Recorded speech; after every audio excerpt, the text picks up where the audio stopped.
Salutations frères et sœurs, toujours le frère Zvanko dans la continuation des messages.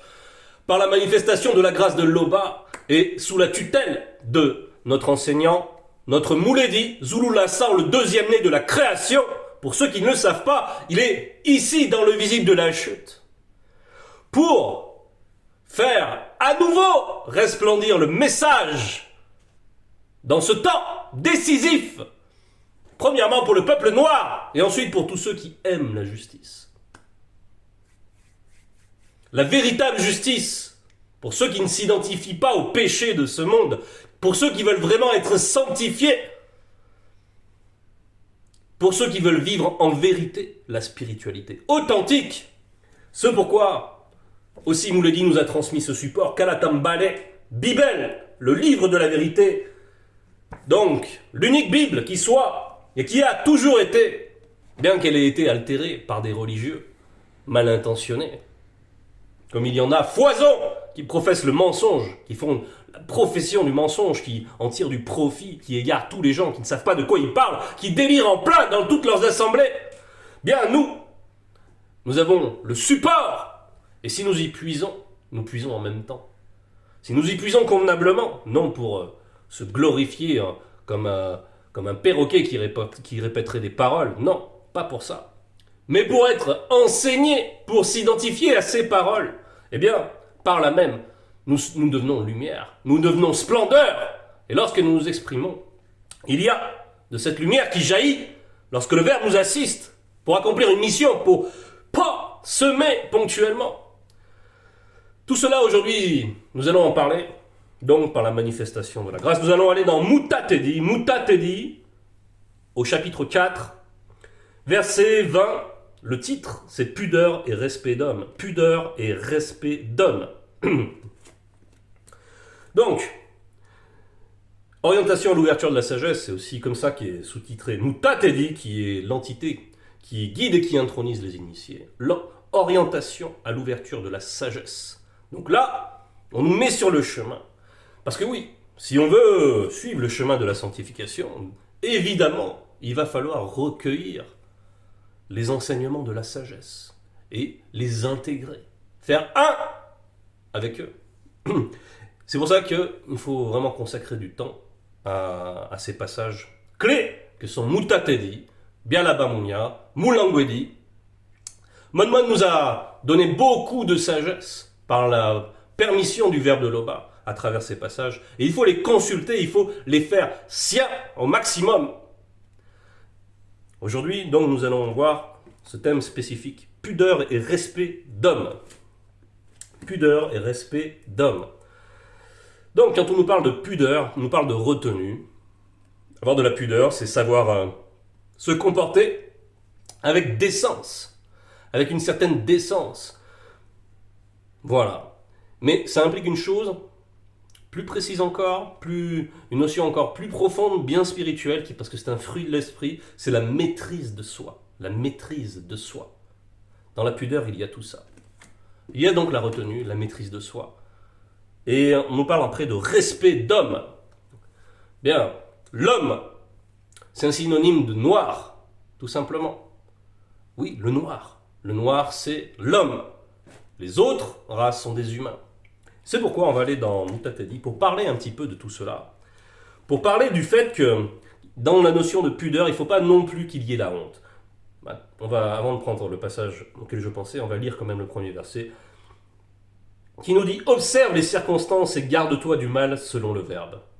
Virgule. N'aie pas honte de toi-même. N'aie pas honte de toi-même. » Donc observer les circonstances. Monmon, dans Mulangwedi, parle du fait qu'il a passé beaucoup de temps à analyser les circonstances. Parce que derrière les circonstances, il y a des démons de circonstances, et il y a aussi des entités de circonstances, et donc il faut exercer son discernement, parce que ça représente des portes, des ouvertures, qui sont devant nous. Par exemple, ça peut être à travers des rencontres, ça peut être à travers plusieurs choses que nous faisons, ce que nous accomplissons.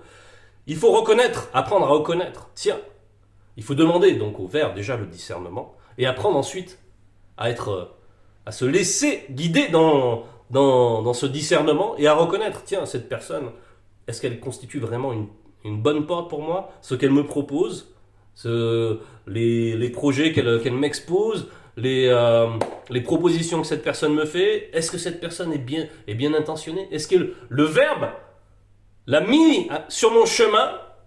Bon. Ou est-ce que c'est là une occasion de chute? Quelque chose qui est tramé par les démons de circonstance. Bien. C'est pour ça qu'après on nous dit « Et garde-toi du mal selon le verbe ». Donc, ce qui va te garder, c'est ton rapport à l'enseignement, bien sûr. C'est ton intimité avec le verbe. C'est comment tu vas appliquer tout ce qui t'a été enseigné.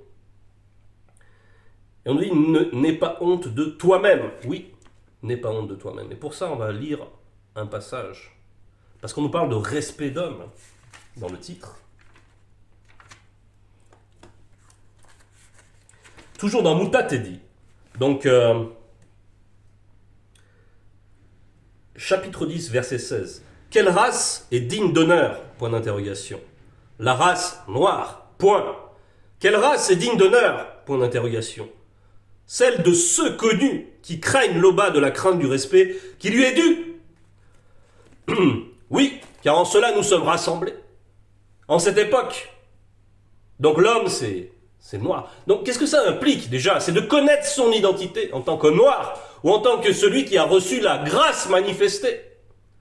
Il y a les non-initiés graciés. Il y a les graciés. Donc les blancs, les sans-mêlés, bien sûr, aujourd'hui peuvent s'adjoindre au message. Pourvu qu'ils adhèrent à cette vérité, sans que ça leur pose de problème. Et qu'ils aiment la justice qui est immanente à l'histoire du peuple noir. Donc, pourquoi nous avons lu ce passage? C'est pour parler de l'estime de soi. De l'estime de soi. Parce qu'on nous dit de ne pas avoir honte. N'est-ce pas? N'aie pas honte de toi-même. Donc, si tu connais ta valeur, tu n'as pas honte de toi-même. Et si l'homme noir se connaît spirituellement, c'est ce que Zulula nous donne de faire, c'est de nous connaître nous-mêmes, spirituellement. Et c'est sur cette base que nous ne devons pas avoir honte. On nous dit au verset 21, car la honte est issue du péché. Donc, sur ton parcours, peut-être que tu as eu des occasions de chute, mais ne t'identifie pas à cela. S'il t'est donné de toujours être sur le chemin, c'est qu'il y a une bonne raison. Simplement, attache-toi à qui tu es spirituellement. Attache-toi à l'enseignement. Évite de faire le mal. Écarte-toi du mal. Ne recommence pas à pécher par la même voie qui t'a fait tomber. Et ne t'identifie pas à ce qui t'a fait tomber, mais identifie-toi à celui qui t'édifie. Identifie-toi à Mouledi, à Zulula, qui est un exemple vivant pour nous.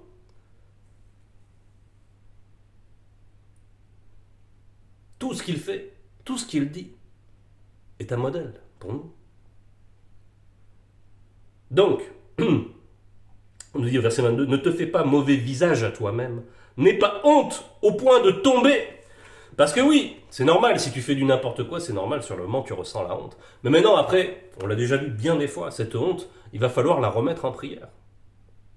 Il faut arpenter immédiatement, revenir immédiatement sur le chemin de la sanctification. C'est seulement si tu acceptes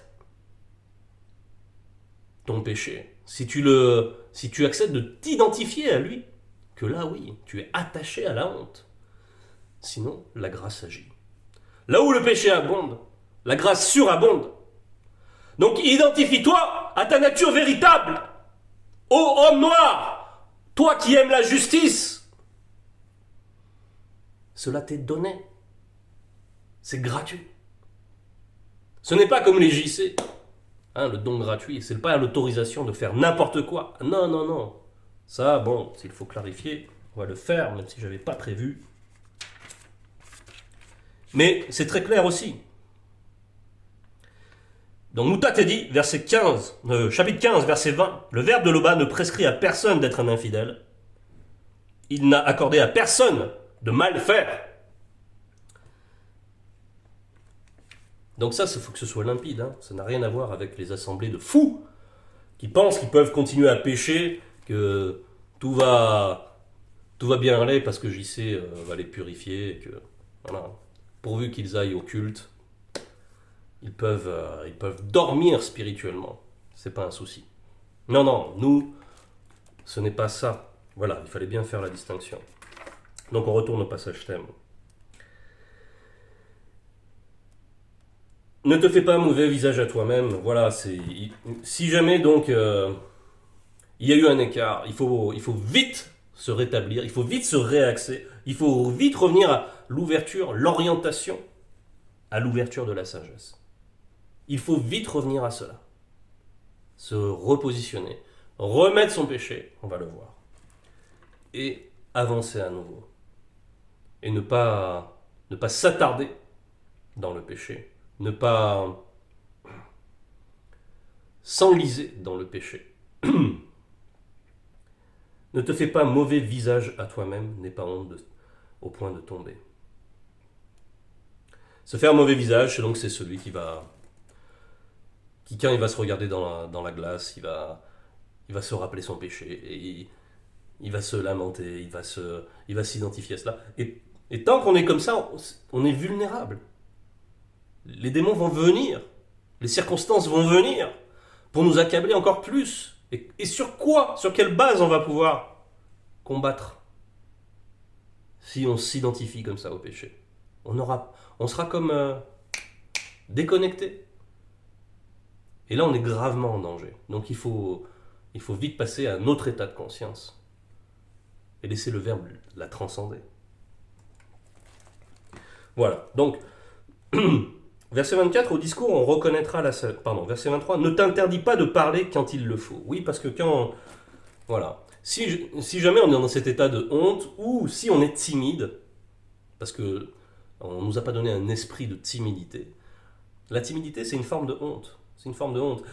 Et dans cette honte-là, c'est la peur de comment on va être jugé par les autres.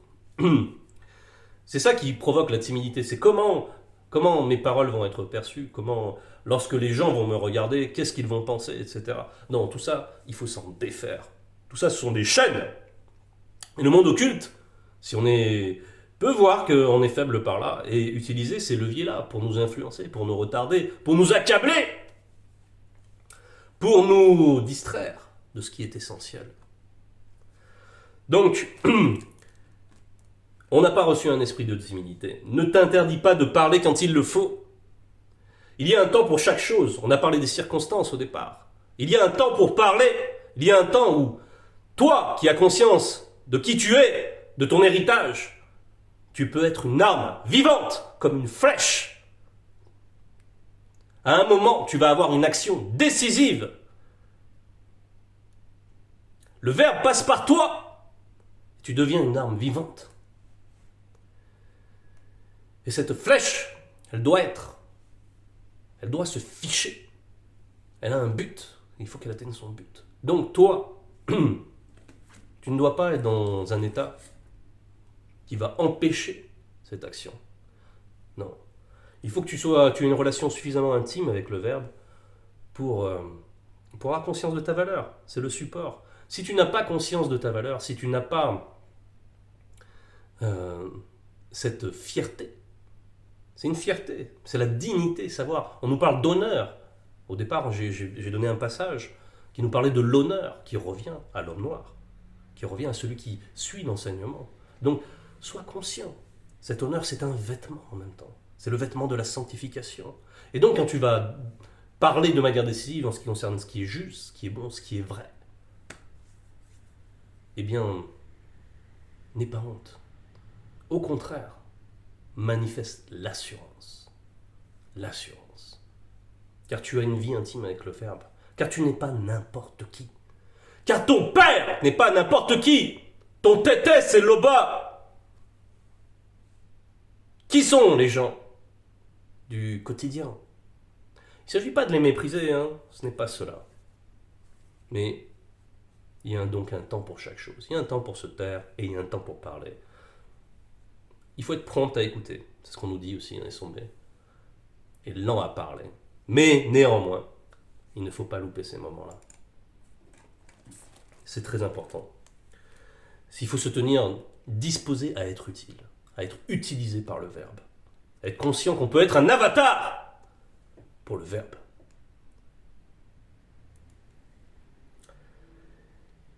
Et nous sommes appelés à marquer l'histoire, Mouledi nous le dit. Donc, parfois il faut marquer certaines personnes. Mouledi marque tous ceux qui l'écoutent. C'est normal. Mais, qu'ils le veuillent ou non, d'ailleurs. Mais nous aussi, on peut marquer. Il faut être conscient de ça. On marque les gens. On marque les gens par notre attitude, par nos comportements, par nos témoignages. N'en doutez pas. Si vous en doutez, c'est là que vous n'êtes pas efficient.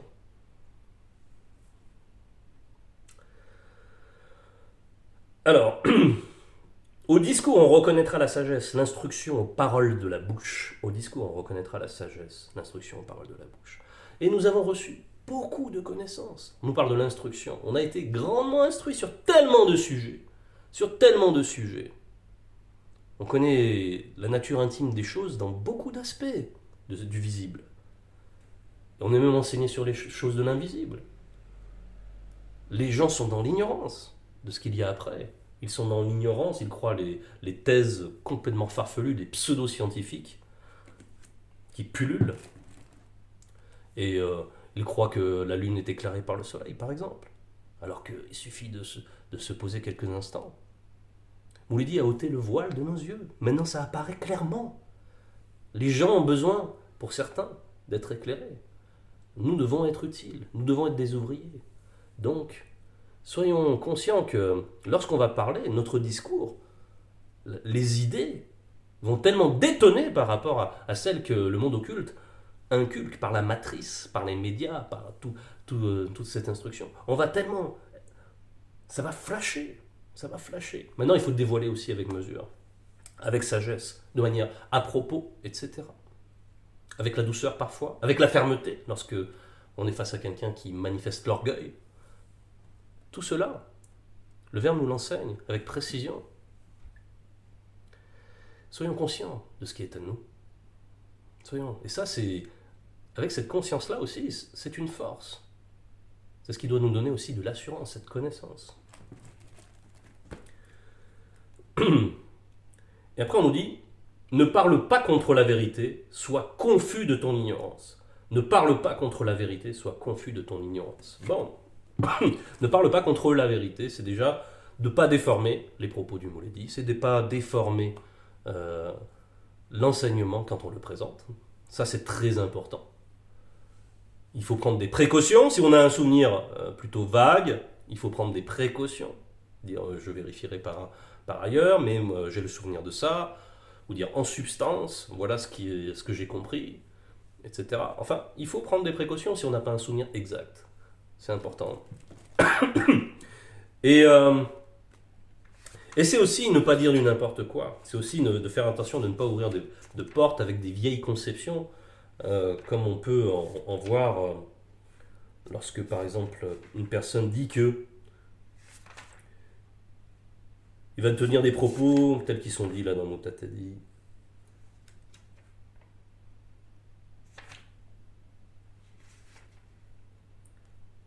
Voilà, au chapitre 15, verset 11. Ne dis pas, 2 points. C'est à cause du verbe de Loba que je me suis écarté. Car ce qu'il n'aime pas, il ne le fait pas. Ne dis pas, c'est le verbe de Loba qui m'a induit en erreur. Car il n'a pas besoin des gens dépourvus de crainte du respect qui est dû à Loba. C'est pour ça que ne parle pas contre la vérité. C'est fais bien attention à ton rapport avec le verbe. Le verbe voit toute chose. C'est toute chose. Si toi tu veux te voiler, attention. Sois confus de ton ignorance. Sois confus de ton...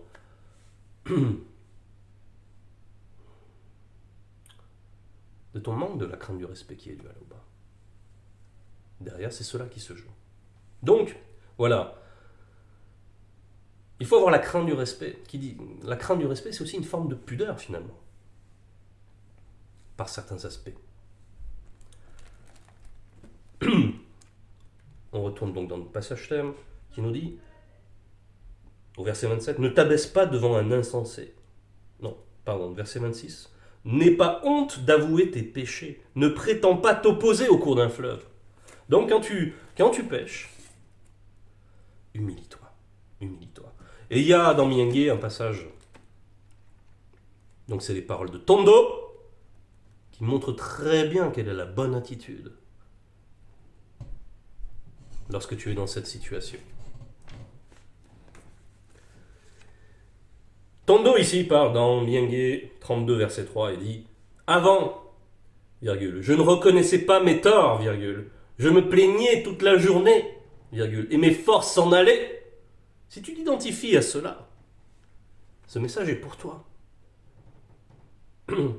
Verset 25 « Je t'ai fait connaître mon péché, quoique rien ne te soit caché et que tu saches toutes choses.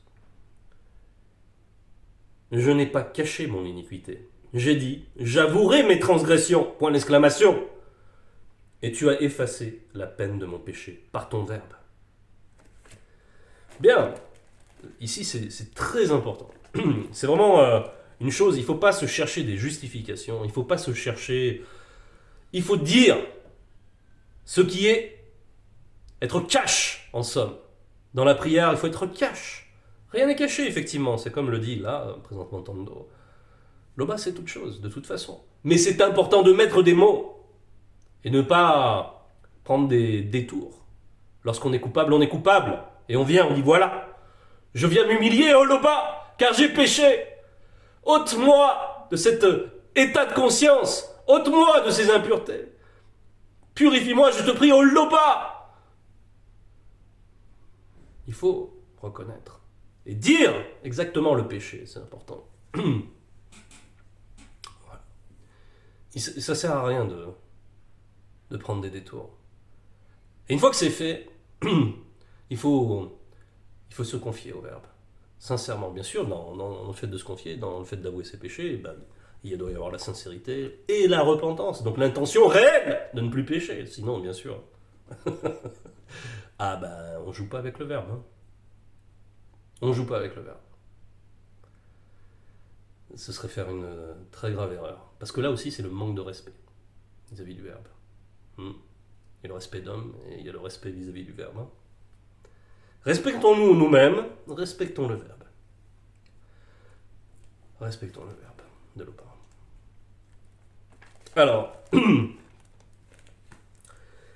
retournons à notre passage thème. Verset 27. Ne t'abaisse pas devant un insensé et ne te laisse pas influencer par le puissant. Ça, voilà. Donc on a bien des occasions lorsqu'on travaille, lorsqu'on est salarié. Ne t'abaisse pas devant un insensé. Bon, c'est important. Là, on nous parle, il y a la pudeur, il y a le respect d'homme, mais après, quand la personne qui est non initiée, qui est athée, qui est ce qu'il veut, qui est dans la religion, qui donc est un impie, quoi. Bon, il ne faut pas s'abaisser devant ces personnes-là. Hein. Il n'est pas question de s'abaisser devant ces personnes-là. Il faut se rappeler que normalement, un initié, il inspire la crainte à ces personnes-là. Ne serait-ce que par son aura, ne serait-ce que par sa connexion avec le Verbe. Ah non, il ne faut pas se laisser abaisser, il ne faut pas s'abaisser. Si quelqu'un... Il ne faut pas baisser la tête devant un non-initié. C'est pas possible. Ce n'est pas possible. Il faut avoir conscience de qui on est et comment on est escorté. Il faut avoir conscience des réalités spirituelles qui nous entourent. Il faut avoir confiance en cela. Si vous avez la confiance, si on manifeste cette confiance, je suppose que beaucoup en ont fait l'expérience, au moins ponctuellement. Donc, si on manifeste cette confiance, il y a la force et les personnes le sentent autour. Ils sentent cette assurance. Et ils n'osent pas l'attester. Mais maintenant, bon, là on nous parle aussi de la personne de ne se pas laisser influencer par un puissant. Donc quelqu'un qui a un ascendant hiérarchique, parce qu'il est positionné comme ça. Typiquement, un patron, hein, c'est ce qui est le plus, on va dire, le plus fréquent. Il ne faut pas supporter du n'importe quoi. Hein. C'est pas parce qu'il est patron qu'il a le droit de nous parler n'importe comment. Il faut le ramener au respect d'homme. Lui rappeler qu'il est... Hé, mon patron, mais... Mets les formes un minimum quand tu t'adresses à moi. Voilà. Il faut savoir le dire. Et des fois, il faut savoir lui faire miroir aussi. Quand il parle sec, eh bien, je lui parle sec aussi. Et voilà, et lui faire comprendre. Moi, j'aime bien qu'on... Voilà. Tu sais que tu peux me faire confiance en tant qu'employé. Tu sais que je suis un bon ouvrier. Voilà. Mais un minimum de considération quand tu t'adresses à moi. Voilà. Le respect. C'est ça le minimum de considération. Donc ça, il ne faut pas se laisser manquer de respect par toutes ces personnes. Il ne faut pas se laisser influencer dans le n'importe quoi. Parce que, par exemple, le patron, il va faire une blague. Ça arrive très fréquemment, ça. Hein, il veut que tout le monde rie à sa blague. Vu que les autres sont des courtisans, tout le monde rit. Sa blague, c'est du n'importe quoi. Sa blague, on va dire, c'est de la grossièreté. C'est en dessous de la ceinture. C'est des choses charnelles, rabaissantes. Si sa blague, elle est de cette teneur, toi, tu rigoles pas, tu restes comme ça. C'est ça, ne pas être influençable aussi. Ce sont des exemples, mais c'est pour bien saisir. Parce que j'essaye de parler du quotidien, d'illustrer avec des choses du quotidien. Mais ce sont des choses importantes à vivre réellement. À vivre la spiritualité, c'est dans le quotidien aussi. Donc soyons attentifs. C'est pour ça qu'il faut bien prier, pour être bien connecté, pour bien discerner les circonstances, c'est ce qu'on a vu au début, et pour avoir le bon comportement. Et à partir de là, beaucoup de choses se mettent en place spirituellement. Nous progressons, nous gagnons en force, nous marchons avec plus d'assurance. C'est aussi ça le chemin de la sanctification. Donc il ne faut pas mésestimer toutes ces petites choses. Verset 28, jusqu'à la mort, lutte pour la vérité, et Mounima Beko Kisedi combattra pour toi. Donc, on nous dit jusqu'à la mort, lutte pour la vérité. C'est beau. C'est beau. Et on nous dit que Mounima Beko Kisedi va combattre pour nous. C'est l'entité en charge des châtiments du domaine de la nature.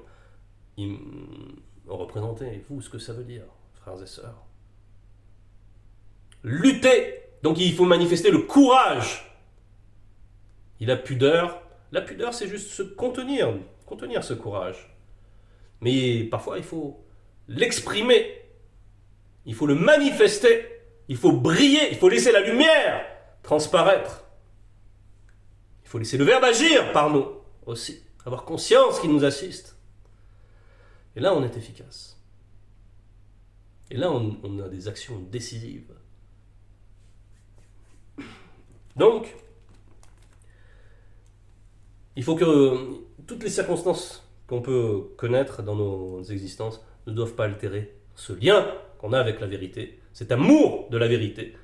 Il doit être vibrant, palpable, presque. En tout cas, il doit se ressentir. Quand je dis vibrant, c'est les vibrations. Et quand on a du mal à voir l'image qu'on pourrait avoir. D'ailleurs, c'est pas très utile de se représenter, mais juste, il faut quand même avoir conscience.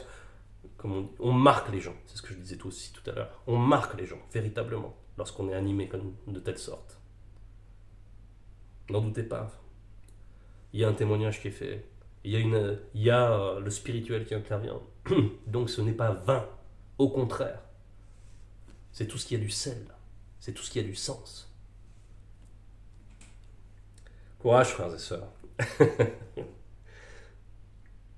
Donc, verset 29, ne sois pas peureux pour parler de la vérité, ni paresseux et négligent pour agir.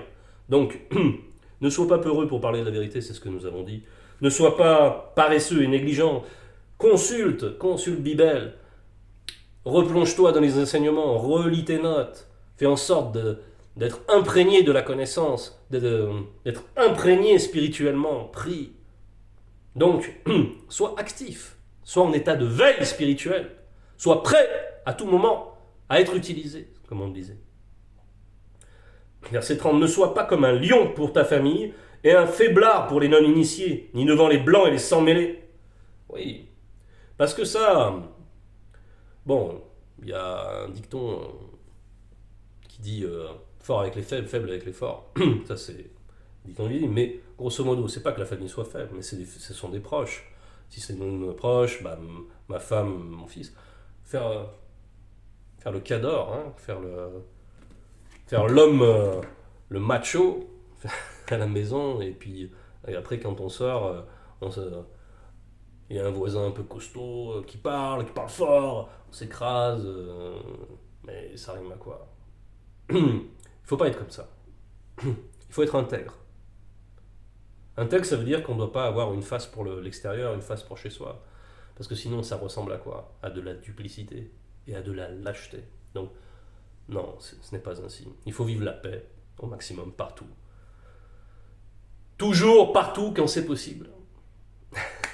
Mais on ne peut pas véritablement être en paix avec des insensés. Il n'y a pas le partage de la paix en tout cas. On peut faire en sorte qu'ils ne nuisent pas, qu'ils nous nuisent pas. C'est déjà une forme de paix, mais c'est juste une tranquillité. Néanmoins donc, il n'est pas bon d'agir ainsi. Donc notre famille, ce sont nos proches. Donc avec eux, on doit manifester les fruits de l'esprit.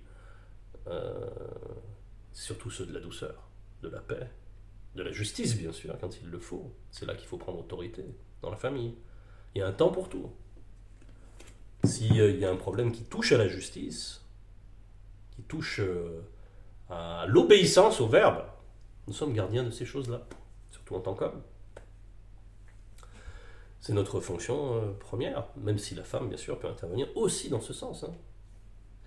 Voilà. Donc là, il faut prendre autorité lorsqu'il y a un problème par rapport à ça. Le reste du temps, il faut profiter.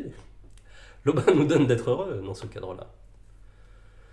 Et à l'extérieur, donc, vous l'aurez compris, il s'agit de ne pas se laisser influencer, de ne pas être impressionné par qui sont-ils? Par les hommes, ceux qui se disent hommes, par les humains. Qui sont-ils? Ce ne sont que des figurants, ils ne sont pas connus. Donc s'ils ne connaissent pas le verbe, ils vont disparaître. Encore une fois, il ne s'agit pas de les mépriser. Hein. Il ne s'agit pas de mépriser le tout venant comme ça. On peut même y avoir des échanges, parfois joviaux, avec eux. Juste, la bonne humeur. Et voilà, la personne manifeste la bonne humeur, on est content, c'est pas souvent. Alors on est content, et voilà, on a juste un échange positif. C'est bien. Rien n'empêche ça. Hein. On est libre aussi. Hein. Certes, il faut être en garde, certes, il faut être en veille, mais on est aussi libre. Voilà, il faut équilibrer les choses, il faut demander le discernement dans toute chose. Et tout faire avec sagesse. Verset 31, que ta main ne soit pas ouverte pour prendre et fermée quand il s'agit de rendre. Bon, ça c'est la base. Quand on parle de la main, bien sûr, on pense plus aux choses concrètes, mais c'est aussi valable pour la connaissance. La connaissance, on est abreuvé, on a plein de choses, et lorsqu'il s'agit de, de la faire valoir, par exemple, tout simplement, se dire ah non, de toute façon moi je m'occupe que de ma sanctification, alors qu'on a eu l'opportunité peut-être d'avoir une action décisive par l'extérieur et de retenir cette connaissance, ben, c'est dommage. C'est dommage, on ne laisse pas s'écouler le flux. On ne laisse pas le fleuve s'écouler. En nous, la puissance du verbe et prolonger l'action. Bon, ça c'est une chose, c'est une facette des choses, je voulais plus aborder cette facette-là, mais bien sûr, c'est la base, hein, ce qui est que ta main ne soit pas ouverte pour prendre et fermer quand il s'agit de rendre. Il y a la justice, hein. Le fait de rendre, ouais, bon. Le fait de rendre, c'est ne pas avoir deux poids, deux mesures. Voilà, tu sollicites de l'aide, et puis le jour où toi on t'en demande, peut-être pas forcément pour rembourser, hein, mais le jour où toi tu es disposé à aider quelqu'un financièrement, etc., on vient vers toi, un frère vient vers toi, ou il sollicite l'aide à travers notre groupe, qui est très bien organisé afin qu'il n'y ait pas de n'importe quoi avec l'argent, et toi tu veux pas donner, alors que tu es en position de le faire. C'est vraiment très dangereux de jouer avec ça. Parce que celui qui ne fait pas miséricorde, il n'obtient pas miséricorde. Hein. C'est la loi. Voilà. En substance. Frères, sœurs, c'était le message par la manifestation de la grâce de l'Aubin. Toute gloire est à lui.